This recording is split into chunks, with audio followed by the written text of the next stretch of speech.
Mastering the use of could in passive voice. Hello everyone.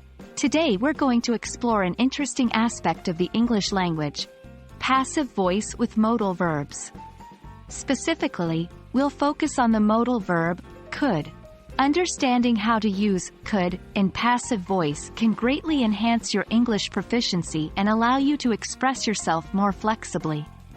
Let's dive right in. Before we jump into could, let's quickly recap what modal verbs and passive voice are. Modal verbs are auxiliary, or helping, verbs that express necessity, possibility, permission, or ability. Could is one of them. Passive voice is a way to construct sentences where the focus is on the action, not who is performing it. For example, instead of saying, "John ate the apple," active voice, we can say, "The apple was eaten," passive voice. Before we apply could in passive voice, let's make sure we understand it in active voice. The modal verb could is often used to express 1. Past ability.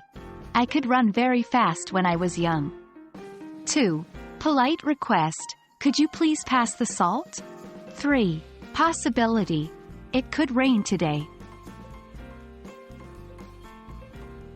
Now that we understand could in active voice, let's transfer this knowledge to passive voice. Could is used in the same way, but remember that we're focusing on the action, not the subject. When using could in the passive voice, the structure is typically subject plus could plus be plus past participle. Let's see some examples. 1. Past ability. The test could be completed in 1 hour.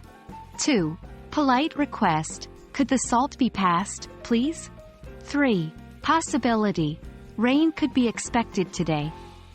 Notice how in each of these sentences, the focus is on the action, completing the test, passing the salt, expecting rain, and not on who is performing the action.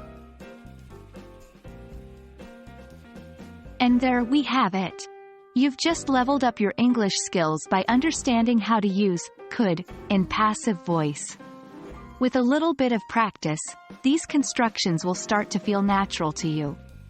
Thank you for joining me today, and remember, the more you use English in your daily conversations, the more fluent you'll become. Happy learning!